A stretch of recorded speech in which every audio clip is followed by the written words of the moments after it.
तर तुमच्यासारख्या गद्दारांपेक्षा निष्ठावान मुस्लिम परवडला, असं शिंदेंच्या टीकेला राऊतांनी उत्तर दिले। परभणीच्या महापौरपदी ठाकरेंच्या सेनेचे सय्यद इक्बाल हे विजयी झालेत। यावर परभणीमध्ये ठाकरे सेनेचा खरा चेहरा समोर आला, अशी टीका शिंदेंनी केली होती। बाळासाहेबांचे विचार घेऊन आम्ही पुढे चाललोय। महाराष्ट्रातल्या जनतेने आम्हाला कौल दिलाय, आशीर्वाद दिलेला आहे आणि म्हणून 2019लाच त्यांचा जी काय भूमिका त्यांनी घेतली ती आता या पुढे परभणीमध्ये त्यांचा खरा चेहरा लोकांसमोर आलेला आहे।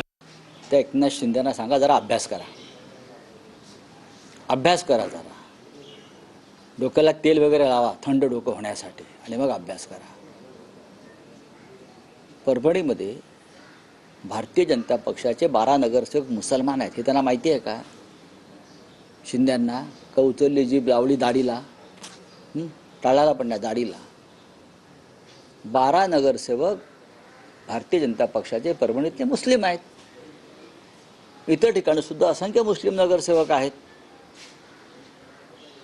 काय या देशामध्ये, या महाराष्ट्रामध्ये मराठी भाषिक मुस्लिम आहेत, ते काय घुसखोर नाहीत ना, मराठी भाषिक मुस्लिम आहेत। मग मुसलमान म्हणून कार्यकर्त्याला दूर ठेवणार तुम्ही?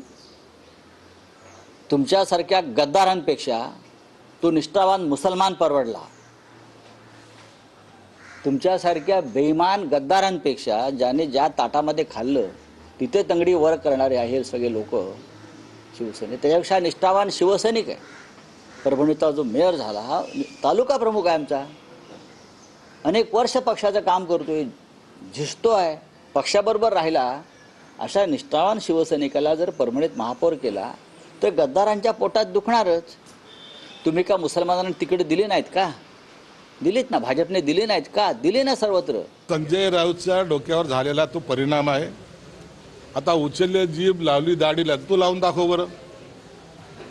बोलताना वाक्याचा वापर कुठे करायचा याची अक्कल नसलेले हे बेअक्कल लोक आम्हाला शहाणपण शिकवायला चालले। तुम्हाला आता तुम्ही काय चांगुलपण करतात हे महाराष्ट्राने पाहिलं, शिवसैनिकांनी पाहिलेलं आहे। आता तुम्हाला ज्या भाषेमध्ये आता उत्तर जर बाळासाहेब असते तर कसं दिलं असतं, तुम्हाला फिरवलं असतं आणि मागून जेव्हा तुमच्या पृष्ठभागावर लात मारली असती तेव्हा तुम्हाला कळालं असतं शिवसेना कशाला म्हणतात। म्हणून ज्यांना शिवसेना कळाली नाही अशाने असे वक्तव्य करून दलाली करण्यापेक्षा घरी बस।